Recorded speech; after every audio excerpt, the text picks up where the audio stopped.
नमस्कार, शुभ निवेश में आपका स्वागत है। मैं हूं शैल भटनागर, आपके साथ जुड़ रहा हूं मुंबई स्टूडियो से। और हमारे आज के खास मेहमान हैं श्री बसंत महेश्वरी साहब।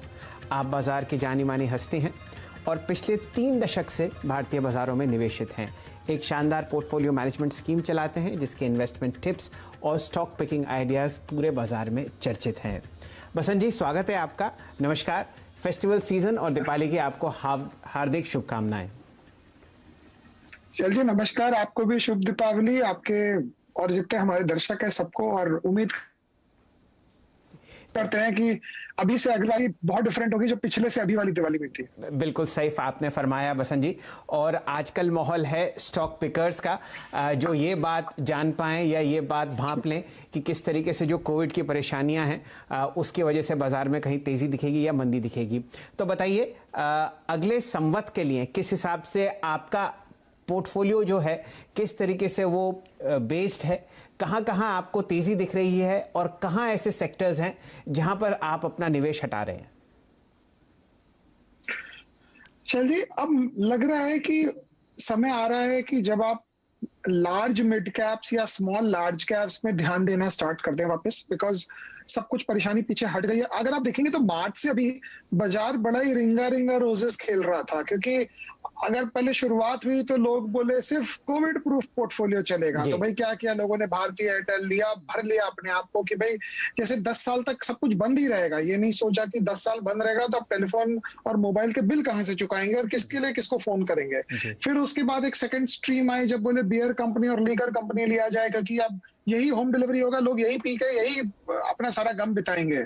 तो बहुत फास्ट मूवमेंट आया। अब सडनली मार्केट ने ये अज्यूम किया है कि आज नहीं तो कल नहीं तो परसों नॉर्मल लाइफ आने वाली है। वैक्सीन आए या नहीं आए, हम लोग सबको कोविड हो जाएगा, जो बचेंगे वो नॉर्मल लाइफ जिएंगे। तो वापस आप देखिए सेंसिटिव्स में, जिसको हम बैंकिंग कहते हैं, सेकंड लाइन थर्ड लाइन हुई, सीमेंट में हुआ, सिक्लिकल्स हुआ, और उसके कारण यूएस डॉलर के कारण मुझे लग रहा है back to real economy stocks चलेंगे।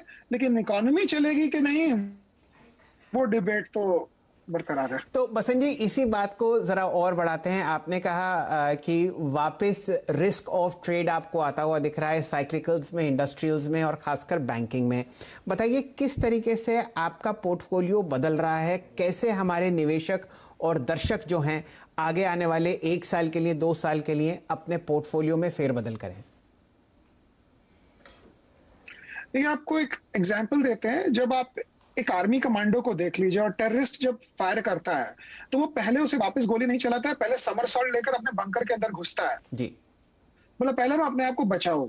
तो हम भी यही कर रहे थे लास्ट 6 महीने में। हम समरसॉल्ट लेकर बंकर के अंदर घुस के डर के बैठे थे कि भाई अभी चुप से बैठो। लेकिन अभी लास्ट 2-3-4 हफ्तों में अब ये समझ आया कि अब वो बंकर से निकलने का समय आया। और आप लार्जेस्ट टाइप कंपनीज, क्योंकि देखिए हमारी तेजी जो है ना, हम जितनी कहानी कर लें कि second half of this year Nifty earning should improve, ये 5 साल से तो मुझे पता नहीं चला विच ईयर सेकंड हाफ जो कहते हैं हम लोग।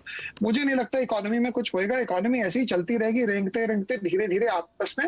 बट उसमें से आपको 30-40-50 कंपनियां आपकी मिल जाएगी। मे बी सेकंड लाइन वो बैंक्स जिनको कैपिटल मिल गई है, जो अब बैंकरप्ट नहीं होंगे, जिनके ताले नहीं लगेंगे, जो हम एज्यूम कर लिए थे बैंकरप्सी के लिए। तो ये मे बी सेकंड लाइन वो कंज्यूमर कंपनीज जो थोड़े से फास्ट ग्रो करें, वो हाई लोअर डबल डिजिट वाली कंपनी नहीं, लीवर टाइप कंपनी नहीं। वैसे लीवर भी बढ़ेगा, बट अब ये समय है कि थोड़ा सा कंज्यूमर टाइप कंपनीज, जहां कंपटीशन ने नहीं तो जहां कोविड ने आपकी कंपटीशन को खत्म कर दिया। फॉर एग्जांपल जैसे कई सेक्टर्स हैं जहां अनऑर्गेनाइज्ड है, उस टाइप की कंपनियां देखनी चाहिए। और उसके बाद रूरल फेसिंग, तो मुझे लगता है वो तो नेक्स्ट 3-4 साल का ट्रेड है, बिकॉज गवर्नमेंट रूरल इंडिया में बहुत पैसा डाल रही है। और उस ट्रेड को, मतलब उसमें आपके साथ मोदी जी भी लगे हैं आपका शेयर बढ़ाने को, आप ऐसे सोच के चलिए। तो बसंत जी, ऐसा करते हैं, इस चर्चा को जरा और बारीकी से समझते हैं आपसे, क्योंकि आप एक जाने माने स्टॉक पिकर हैं, बहुत ही शानदार लेखक भी हैं और ट्विटर पे बहुत ज़बरदस्त तरीके से एक्टिव रहते हैं। जो भी हमारे दर्शक हमारे साथ जुड़े हुए हैं, ज़रूर बसंत जी को ट्विटर पे फॉलो करें, एक से एक बेहतरीन उनके ट्वीट्स आते हैं। रूरल इकोनॉमी में ये बताइए, कहाँ आपको तेज़ी आती हुई दिख रही है स्टॉक मार्केट की तरफ से? क्या ये 2 व्हीलर स्टॉक्स हैं, क्या ये ट्रैक्टर स्टॉक्स हैं, क्या ये FMCG काउंटर्स हैं? कहाँ आपको अच्छा लगता है? देखिए, इंक्रीमेंटल लॉन्ग लास्टिंग डेल्टा, जिसको हम लोग अंग्रेजी में, जो थोड़े पढ़े लिखे लोग ऐसे ही इसको अंग्रेजी में बोलते हैं, वो आपको मिलेगा ट्रैक्टर में और फर्टिलाइजर में और खाद वाली कंपनी। सो एक फॉर एग्जांपल रूरल में टू व्हीलर भी चलेगा। टू व्हीलर तो दूसरे कारण चलेगा कि भाई कोविड हो जाएगा तो लोग पब्लिक ट्रांसपोर्ट यूज नहीं करेंगे, बट ये बहुत सिंपलिस्टिक अजम्पशन है। ये अजम्पशन 6 महीने में आप देखेंगे सब नॉर्मल हो जाएगा, सबको कोविड हो जाएगा, सब ट्रेन में वापस चलने लगेंगे। क्योंकि ये तो बोलने की बात है कि बाइक यूज करेगा आदमी, वो यूज नहीं करेगा, बट लॉन्ग लास्टिंग जो है वो इम्प्लीमेंट्स, अगर एग्रीकल्चर इक्विपमेंट्स बनाने वाली, एग्रीकल्चर ट्रैक्टर्स बनाने वाली या कोई पेस्टिसाइड बनाने वाली कंपनी आपको अच्छी मिल जाए तो वो एक लंबा ट्रेड होगा। ट्रेड तो नहीं बोला जाएगा, बट वो एक बार इन्वेस्टमेंट होगा नेक्स्ट 2-3 साल का, बिकॉज गवर्नमेंट आपके पीछे रहेगी टेलमेंट देने को। अब देखिए अभी बिहार का इलेक्शन निकल जाएगा, फिर 1-2 साल बाद यूपी इलेक्शन है, उसके बाद जनरल इलेक्शन है। तो वही जय जवान जय किसान वाली बात है, तो जय किसान के साथ हम रहेंगे, और जब पैसे बनाने हैं तो वैसे ही देखना पड़ेगा। तो वही रूरल का तो वही थीम है मोटा मोटी। जी, तो बसंत जी, इस सेक्टर में अगर आप पसंद करना चाहें, आपने एग्री इक्विपमेंट की बात करी, फर्टिलाइजर की बात करी, पेस्टिसाइड्स की बात करी, यहाँ पर कंपनियां ऑलरेडी काफी भाग चुकी हैं। यहाँ पर कोई सेकंड रन काउंटर पर आप ध्यान देंगे या आप हमेशा की तरह लार्ज कैप में निवेशित रहेंगे इन 3 स्पेसिस में? मैं दोबारा रिपीट करता हूं, पेस्टिसाइड्स, एग्री इक्विपमेंट और फर्टिलाइजर। फर्टिलाइजर तो बहुत ही रेगुलेटेड है, वो जहां 2 रुपए दाम बढ़ा देगी उनको 20 प्रॉब्लम आ जाएंगे। ठीक है, अनरेगुलेटेड वाली बात चलती है हमारे कंट्री में, बट फर्टिलाइजर में उतना नहीं होगा।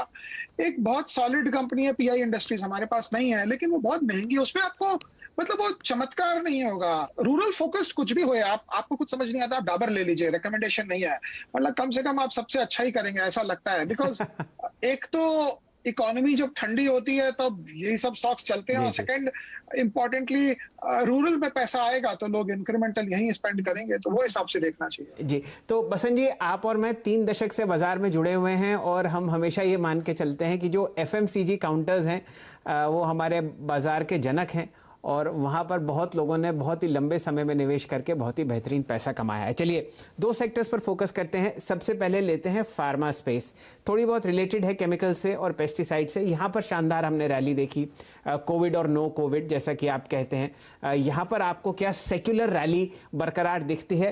अब वो हाल है कि फार्मा पिछले 6 महीने में जो 5 साल के पाप हैं उन्हें धो चुका है, और कई सारे स्टॉक्स अब रिकॉर्ड हाई के जोन्स में हैं।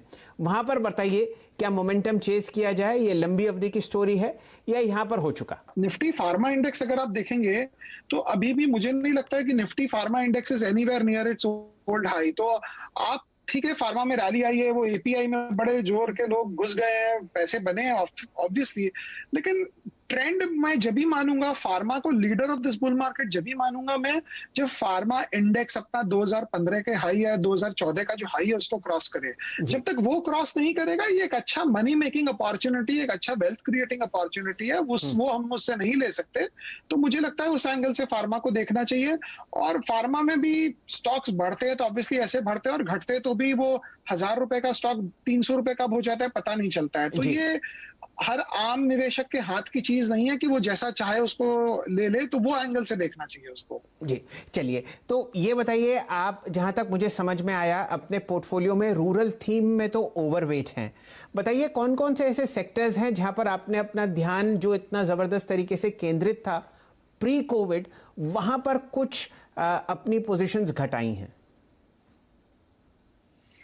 नहीं, घटाई बोल के तो हमने उतना नहीं है, बट नॉर्मली हमारे पास थोड़ा फाइनेंशियल स्पेस में था, तो बजाज तो वैसे ही बरकरार है अभी का अभी भी। वैसे ही हमने तो 5000 में लिया था, 1800 देखा, 3800 देख लिया, बट आगे क्या करेंगे वो पता नहीं। बट जैसे जैसे अपॉर्चुनिटी आती है वैसे वैसे शिफ्ट करने की चेष्टा करें। बट अभी जो समय है लग रहा है वापस फाइनेंशियल्स जो टॉप नॉच है वो चलेंगे।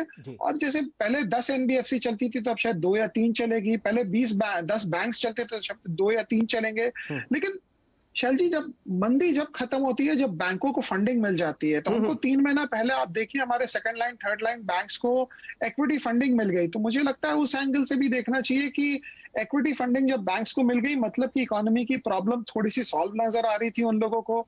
2009 में भी वही हुआ, अमेरिका में सिटी बैंक को फंडिंग मिल गई सऊदी अरेबिया से, तो वहां उसके बाद 2008 की मंदी खत्म हुई। तो उस एंगल से देखना मुझे लगता है ज्यादा बेटर होगा। चलिए, तो 2-3 टॉप प्राइवेट सेक्टर बैंक्स और गिनी चुनी एनबीएफसीज पहली या दूसरी पर आपका रुझान लॉन्ग साइड पर है। बसंत जी, आप बहुत ही लंबी अवधि से आईटी सेक्टर में भी निवेशित रहे। हम लोगों ने बहुत कंपनीज ट्रैक करी, एक से एक बेहतरीन अर्निंग्स रेशियोज हमने देखे जहां पर बहुत पैसा बना। बताइए, ये जो आईटी की थीम अब बाजार में चलती हुई दिख रही है, क्या ये एक लंबी अवधि का ट्रेड है या यहां पर आपको डेल्टा अब कम होता हुआ दिखता है? आईटी और फार्मा जब अच्छा करता है हमारे बाजार में, अगर आप 25 ईयर की हिस्ट्री देख लें, जब सारा बाजार ठप रहता है तब जी। आप 94 से 2000 ईयर तक आईटी दमादम चला था, अगर आपको ध्यान होगा जी। तो 2000 से 2003 2004 फार्मा चला बड़े जोर से, 2009 से 2015 फार्मा चला बड़े जोर से।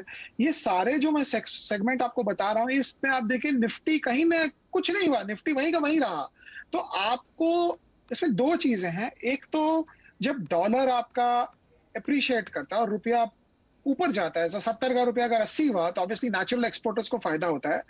और सेकेंडली ऐसे डिफेंसिव प्लेस, जब इकोनॉमी ठंडी होती है तो पैसे वहां आता है। लेकिन अभी मुझे लग रहा है ट्रेड दूसरा हो रहा है। अभी जो बड़ा ट्रेड अमेरिका से निकल के आएगा वो होगा लॉन्ग इमर्जिंग मार्केट्स का ट्रेड। जी। अगले 30-40 दिन में पता चल जाएगा हमको कि वो कहां जाएगा। जो $8 ट्रिलियन छपा है, that money is going to chase emerging markets और रिस्की स्टॉक्स। जो मुझे लगता है एक और अमेरिका की अनप्रेडिक्टेबिलिटी साइड हट जाए तो उसमें लगता है आईटी और फार्मा शायद बैक सीट ले लें। It's too early to take that call. और हमारी आईटी कंपनियों ने कुछ भी इनोवेटिव नहीं किया। आप देखिए, मतलब मुझे लगता है कि ये जोमेटो, स्विगी तो इन्फोसिस, टीसीएस को खरीदना चाहिए था। जो ये पैसे ले लेकर बाईबैक कर रहे हैं, इनको तो इंक्यूबेट करना चाहिए था, बड़े बड़े कंपनियां। तो ये इंक्रीमेंटली सिर्फ, जैसे हम लोग बहुत ही कोड लैंग्वेज में, हमारे जो आईटी के दोस्त हैं हम उनको कहते हैं तुम तो यार कोड कुली हो। हाँ। बस कुली की तरह जैसे वो सामान उठाता है तुम कोड लिखते रहते हो। मुझे लगता है हमारी बड़ी आईटी कंपनीज ने इतना बड़ा पोजीशन ऑफ स्ट्रेंथ के बाद भी उस स्ट्रेंथ को मटेरियलाइज नहीं किया, कैपिटलाइज नहीं किया। एक अलीबाबा, एक टेंसेंट हमारे पास होना चाहिए था, जो नहीं है। अब वो तो क्या डिस्कशन हम करें उसका। चलिए, तो फिलहाल आपका रुझान आईटी और फार्मा पे तो कम से कम मुझे लॉन्ग साइड पर नहीं दिख रहा। बसंत जी, दो समस्याएं जो फिलहाल बाजार जूझ रहा था पिछले एक आध महीने से, वो दूर होती हुई दिख रही हैं। यूएस इलेक्शंस का ओवरहैंग और बहुत ही शानदार कम से कम ग्रीन शूट्स मुझे तो इकोनॉमी में आते हुए दिख रहे हैं। जीएसटी कलेक्शंस देखिए, लाख करोड़ के ऊपर हो चुके महीने के। अब क्या लगता है आपको, यहां से कहां हम लोग ऑलमोस्ट प्री कोविड लेवल्स पर आ चुके हैं, दोनों मेन इंडिसेस निफ्टी और बैंक निफ्टी पर। पूरे बाजार की चाल आपको कैसी लगती है? देखिए, निफ्टी ऑल टाइम हाई मारना और बैंक निफ्टी को ऑल टाइम हाई से इतना नीचे रहना, ये मतलब या तो निफ्टी गिर जाएगा या बैंक निफ्टी बढ़ जाएगा। तो वही आप लास्ट 10 दिन से देख रहे हैं, बैंक निफ्टी में वन वे तेजी आ रही है। बिकॉज आप बोलेंगे कि गाड़ियां बिकेगी, आप बोलेंगे टू व्हीलर बिकेगी, लेकिन हम लोग बोल रहे हैं कि कोई फंडिंग नहीं ले रहा, कोई पैसा नहीं चुका रहा है, तो गाड़ी बिक किसको रही है? अगर लोग घर खरीद रहे हैं और फंडिंग नहीं ले रहे हैं, तो घर क्या, लोगों के पास अचानक पैसे कहां से आ गए चेक काटने के? तो सूनर और लेटर बैंकिंग और फाइनेंशियल सर्विसेज तो पार्टिसिपेट करेंगी। वो तो लाइफ एंड ब्लड है हर बाजार का। आप ये कह सकते हैं आपको पार्टिसिपेट करना है कि नहीं। तो मुझे लगता है रैली जो है वो बैंक्स में आएगी, गंदे बैंक्स में ज्यादा आएगी। लेकिन गंदे बैंक्स में भी आपको लेकर आपको 3 साल व्यू नहीं बनाना है। अपॉर्चुनिस्ट ट्रेड है, वन टाइम बुक में आपको स्टॉक्स मिल रहे हैं। जो बैंक जिंदा है, जो जिसकी बुक की सफाई हो गई है, वन टाइम बुक में वो ट्रेड्स खराब नहीं है, आपको लेने हैं और उसके बाद आपको आगे के हिसाब से देखना है। बट लॉन्ग टर्म में तो पैसे वो शानदार बैंकों में ही बनेगा। जैसे आप हर वक्त कहते रहते हैं कोटक बैंक, एचडीएफसी बैंक, तो एक निवेशक को उससे पहले शैल जी, बात ये है, क्या शेयर लें ये इंपॉर्टेंट नहीं है, आपको निवेशित रहना है, वो ज्यादा इंपॉर्टेंट है। अभी कुछ आप ले लेंगे, फिर कल को कुछ इंडिया चाइना हो जाएगा, फिर बेच देंगे, फिर ले लेंगे, ये रोज सुबह शाम के उठा पटक में हाथ से गेम निकल जाएगा। तो वो एंगल से देखना चाहिए। चलिए, तो निवेशित रहना तो सीएनबीसी आवाज ने हमेशा अपने दर्शकों को बताया है, और खासकर बाय ऑन डिप्स। अगर आपको कोई बहुत अच्छी चीज सस्ते दाम पे मिल रही हो, 50 डीएमए 100, और अगर प्रभु बहुत ही खुशकिस्मत हैं और आप पर दया रखते हैं, 200 डीएमए के पास जो स्टॉक्स बात कर रहे हैं बसंत जी आपको मिलते हैं, तो आप उन्हें पोर्टफोलियो में रखिए। तो ये तो चर्चा हुई 3 या 4 सेक्टर्स की बसंत जी, जहां पर आप पैसा अच्छी तरीके से लगा रहे हैं। बताइए, क्या राय रखते हैं आप व्यक्तिगत गोल्ड पर, क्योंकि वो भी एक बहुत अच्छी तरीके से थीम बाहर आई है। बहुत बुलिश जी, बहुत बुलिश। क्या बात है, अच्छा। बहुत बुलिश शैल जी।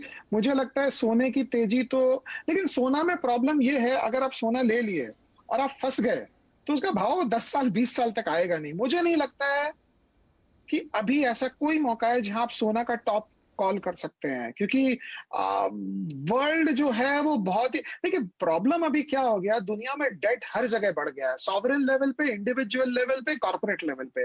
तो जब डेट इतना होता है तो वॉलेटिलिटी उस डेट के कारण बढ़ जाती है। बिकॉज मतलब अपने को पता है ना कि कोई व्यापारी ज्यादा लोन लेकर काम करता है तो कभी भी उसके उलटने की खबर आती है तो हम बोलते हैं क्या पता उलट ही गया हो वो।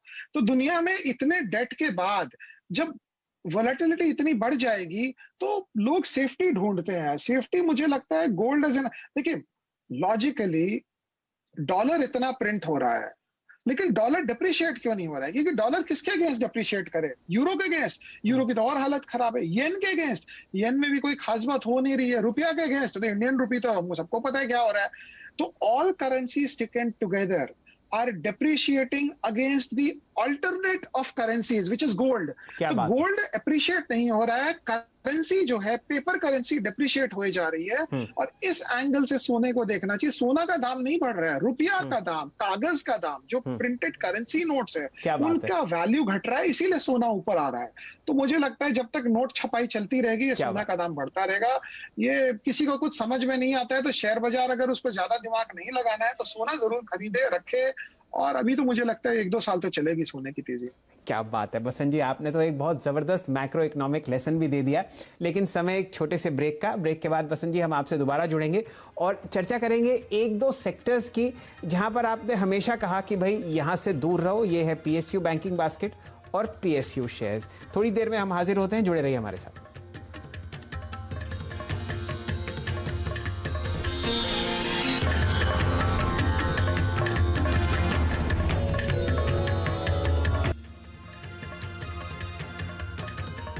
नमस्कार, शुभ निवेश में आपका दोबारा स्वागत है। चर्चा हो रही है बसंत महेश्वरी साहब से। आप जाने माने निवेशक हैं, बहुत ज़बरदस्त तरीके से किताबें लिखते हैं और बहुत ही बेहतरीन राय रखते हैं बाजार पर। बसंत जी, चर्चा हो रही है अब उन सेक्टर्स की जहां पर आपने हमेशा राय दी है कि भाई यहां से दूर रहिए क्योंकि वैल्यू डिस्ट्रक्शन बहुत होता हुआ दिख रहा है। पीएसयूज पर हम लोग देख रहे हैं dividend yields high double digit में जाती हुई। बताइए कहां यहां पर आपको बॉटम आता हुआ दिखता है? एक से एक बेहतरीन नवरत्न नाम जो हैं वो अब 70, 75, 100, 120 के आसपास आपको ट्रेड करते हुए दिख रहे हैं। क्या ये सेक्टर ध्वस्त हो गया? क्या ये खत्म हो गया? इससे परे रहें या यहां पर आपको डीप वैल्यू दिखती है? देखिए कई बार वैल्यू इतनी डीप होती है कि उस डेप्थ में आप ना फंस जाए और डूब के ना मर जाए। तो मुझे तो जो हाई डिविडेंड यील्ड होती है उससे एक जरूर सोचना चाहिए। अगर एक केपेक्स इंटेंसिव बिजनेस जिसको खुद ही कैपिटल इन्वेस्ट करना है, डिविडेंड दिए जा रहा है और यहाँ मैं बात कर रहा हूँ अपने ऑयल पीएसयूज की, अपने बैंकिंग पीएसयूज की, तो उसके पास पैसा कहाँ बचेगा फर्दर इन्वेस्ट करने के लिए? क्योंकि एग्जिस्टिंग मशीनरी तो उसकी ऑब्सोलीट हो जाएगी, खत्म हो जाएगी। तो ये फॉर एग्जांपल कोल इंडिया में देखता हूँ इतना डिविडेंड देता है फिर भी भाव नहीं बढ़ता है। तो कई बार डिविडेंड देना for free cash flow company बहुत अच्छा है, लेकिन डिविडेंड देना फॉर कैश गजलर जो पैसे को यूज करे, जिसको कैपेसिटी बढ़ाने के लिए पैसा चाहिए, वो डिविडेंड देने में वो तो अपनी मौत को आमंत्रित कर रहा है। एक हिसाब से आप देखें तो ये बहुत ही रेडिकल स्टेटमेंट है, लेकिन सोच के देखना चाहिए। मेरा एक्सपीरियंस रहा है जो पीएसयू 7-8-9% डिविडेंड यील्ड में गए हैं वो धीरे धीरे खत्म हो गए हैं। आप देख लीजिए बिल्कुल। 2015-16 में लोग बोलते थे देना बैंक ले लो, बैंक ऑफ बड़ौदा ले लो, बैंक ऑफ इंडिया ले लो, क्या डिविडेंड यील्ड है। लास्ट में डिविडेंड भी चली गई, बुक वैल्यू भी चली गई। क्या बात। तो इस झांसे में नहीं आना चाहिए। अगर डिविडेंड चाहिए तो उसी बैंक में एफडी कर दीजिए, ज्यादा अच्छा है। बट 8% डिविडेंड यील्ड के बाद मुझे याद नहीं है कोई भी स्टॉक में स्टॉक प्राइस एप्रिसिएशन उतना मिला है। 2-3% डिविडेंड यील्ड तक ठीक है, जहां वो 5-6% डिविडेंड यील्ड चला गया मतलब वहां कैपिटल एप्रिसिएशन मिलना मुश्किल है। ये आपके ब्लड प्रेशर की तरह है, मतलब एक सर्टेन लेवल तक सब कुछ ठीक है, उसके ऊपर गया तो मुश्किल है। क्या बात है बसंत जी, आपने तो कमाल की बात कही आज कि 10-11% डिविडेंड यील्ड अगर कैश गजलिंग इंडस्ट्री है उससे स्टॉक से परे रहें, वहां पर आपको रिकवरी बहुत ही कम दिखती है। बसंत जी, कुछ ऐसे हिस्से पिछले 7-8 महीने में या साल भर में हमें इकोनॉमी में आते हुए दिख रहे हैं जो उभरते हुए सितारे हैं, जैसे इलेक्ट्रॉनिक मैन्युफैक्चरिंग कंपनीज हैं, कुछ ऐसे एरियाज हैं सॉफ्टवेयर में जहां पर प्रोडक्ट डेवलपमेंट बहुत अच्छी तरीके से हो रहा है। कुछ आपका पोर्टफोलियो का हिस्सा इस तरफ भी केंद्रित है? नहीं, अभी तक हम लिए नहीं है शैल जी, बट हम ध्यान से बहुत देख रहे हैं। जो प्रॉब्लम क्या है, फॉर एग्जाम्पल एक ऐसी सेगमेंट या इंडस्ट्री जिसका आपने सही जिक्र किया कि हम वो सारे इलेक्ट्रॉनिक्स इंडिया में बना लेंगे बिकॉज इंडिया चाइना का झमेला है। कल बाइडन आ जाती है और अमेरिका चाइना की दोस्ती हो जाती है, जी। तो इंडिया को भी चाइना से दोस्ती करनी पड़ेगी बिकॉज इंडिया चाइना से जो झमेला किया था वो ट्रंप के बैकिंग पे किया था। मतलब वेदर वी लाइक इट और नॉट, मेरा लिमिटेड पॉलिटिकल सेंस यही बताता है कि अगर अमेरिका की बैकिंग नहीं होगी तो इंडिया चाइना को इतने जोर से आंख नहीं दिखा पाएगा, आंख जरूर दिखाएगा। तो ये सब सेगमेंट बहुत जल्दी चेंज हो जाते हैं। यहाँ लॉन्ग टर्म व्यू बनाने के लिए 1-2 साल शॉर्ट टर्म आपको देखना पड़ेगा कि कहाँ जा रही है चीजें। तो अदरवाइज ये फॉर एग्जाम्पल मुझे तो अगर कल के दिन ओला, उबर, स्विगी, जोमैटो ये सब टाइप की कंपनीज अगर आए इन्वेस्टमेंट में, तो हम लोग सब बैठ के बोलेंगे इसका 150 का पीए, घाटे की दुकान है, ये कैश फ्लो नहीं है। लेकिन जब कैश फ्लो की किताब लिखी गई थी उस समय ऐसी टाइप की कंपनीज थी नहीं। तो मुझे लगता है अगर इंडिया में लेना है तो डिजिटल इंडिया के कंसेप्ट वाली कंपनीज जो उनको केटर करती है वहां ध्यान देना चाहिए। नेक्स्ट 3-4-6 महीने में, 12 महीने में काफी ऐसी कंपनीज आएगी जिसको हमको ध्यान से देखना चाहिए। चलिए, ये राय तो आपने दी न्यू इंडिया पर, जो बाजार में आपको उभरता हुआ दिख रहा है। गोल्ड पर भी चर्चा हो गई, पीएसयू बैंकिंग बास्केट पर भी हो चुकी।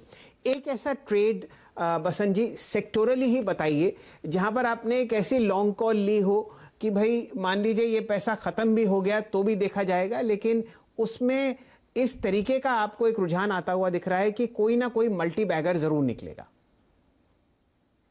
मुझे लगता है second line private sector banks, second line जिसको किसी ने चेक काट के फंडिंग दे दी है, वो टाइप के बैंक्स में ध्यान देना चाहिए। अगर आप सही निकले तो 6 से 12 महीने में आपके पैसे डबल हो जाएंगे, गलत निकले तो 20-30% नीचे फिर भी आपके शेयर बिक जाएंगे। तो मुझे लगता है ये सब ट्रेड्स 4 साल, 5 साल, 6 साल में एक बार आते हैं। जब आते हैं तो आदमी को खुला देखना चाहिए और 1 टाइम बुक पे मिलती है सब स्टॉक्स, 1 टाइम, 1.5 टाइम बुक पे, और अच्छे समय पे 3 टाइम्स बुक चली जाती है। तो हर एंगल से वो देखना चाहिए, वो टाइप के जो आपको अगर कुछ मिलता है अपॉर्चुनिटी तो। जी बसंत जी, आपने अपना रुझान जताया कि पीएसयू बैंकिंग और पीएसयू से बिल्कुल परे रहें। बताइए कोई ऐसे सेक्टर्स बाजार में जहां आपको लगता है कि यहां से परे रहें साल 2 साल तो शायद आपको और इमर्जिंग आती हुई दिखती हो वैल्यू, इंफ्रास्ट्रक्चर खासकर। चल जी, गवर्नमेंट के पास पैसे नहीं है अभी कोविड, अगर इन सबको वैक्सीन दिलवाना है तो पहले गवर्नमेंट उसकी फंडिंग का जुगाड़ करेगी। ये इंफ्रास्ट्रक्चर तो प्राइवेट इंफ्रास्ट्रक्चर जो फॉर एग्जांपल कोई पोर्ट का बिजनेस है इंडिया में, सबको पता है 2-4 ही हैं, तो वो सब टाइप इंफ्रास्ट्रक्चर फिर भी चलेगा। किसी को अगर एयरपोर्ट का बिजनेस समझ आ जाता है तो वो देख लें, बट अदरवाइज मतलब गवर्नमेंट रिलेटेड अगर आप ये इंफ्रास्ट्रक्चर आप दुकान खोल के बैठे हैं कि कल को कोई टेंडर मिलेगा और आप L1 में उसको एग्जीक्यूट करके कमा लेंगे, तो वो बहुत डिफिकल्ट बिजनेस है बिकॉज गवर्नमेंट के पास अभी पैसे ही नहीं है। अभी गवर्नमेंट खुद अपने आप में ही उलझी हुई है कि अभी अगर वैक्सीन आएगी तो गवर्नमेंट हर एक आदमी को वैक्सीन लगाने का जिम्मेदारी तो उठाएगी ना, मतलब जी जी। तो मुझे नहीं लगता 1-1.5 साल तक कोई पैसे उतने मिलेंगे। टैक्स कलेक्शन हो भी रहे हैं तो इनकम टैक्स कितना बनेगा पता नहीं है। तो विदाउट गवर्नमेंट सपोर्ट इंफ्रास्ट्रक्चर चलता नहीं है बिकॉज इंफ्रास्ट्रक्चर प्रॉफिटेबल बिजनेस नहीं है, ये वेलफेयर बिजनेस है, ये डेवलपमेंटल बिजनेस है जिसका रिटर्न आपको 10 साल, 20 साल, 25 साल पे आता है। तो प्राइवेट सेक्टर को 25 साल के लिए इन्वेस्ट करने का कोई शौक नहीं है। तो मुझे लगता है इंफ्रास्ट्रक्चर तो मुझे नहीं लगता इसमें कोई बहुत बड़ा ट्रेंड बनने वाला है। जी चलिए बसंत जी, समय कम है और फेस्टिवल सीजन है, आप पॉजिटिव थॉट्स के लिए जाने जाते हैं। बताइए 2 ऐसी चीजें बाजार में जो आप देख रहे हैं जिससे आपकी पॉजिटिविटी बढ़ती हो। मुझे लग रहा है कि जो फॉरेनर पैसा लाएंगे, $8 ट्रिलियन छपा हुआ, वो पैसा इमर्जिंग मार्केट्स में आएगा और उससे रिस्क ऑन ट्रेड बढ़ सकता है। और दूसरी पॉजिटिव बात यह है कि हमारी इकोनॉमी शायद उतनी रिकवर नहीं करे जितना हमारा बाजार रिकवर करेगा। तो वो एंगल से आप सोच सकते हैं अगर आपको पॉजिटिव देखना है तो। चलिए बसंत जी, आपका बहुत बहुत धन्यवाद, आप हमारे साथ जुड़े। आपको, आपके परिवार को, आपके ऑफिस में जो आपके साथ लोग काम करते हैं उनको दीपावली की हार्दिक शुभकामनाएं। और मैं ये मान के चलता हूँ कि सन 2021 जो है वो सन 2020 से बहुत ही बेहतर होगा सबके लिए, चाहे वो बाजार हो या व्यक्तिगत पोर्टफोलियो। आपका हमारे लिए जुड़ने के लिए बहुत बहुत धन्यवाद। Thank you. फ्रेंड्स, मिलते हैं अगले वीडियो के अंदर, जब तक के लिए गुड बाय।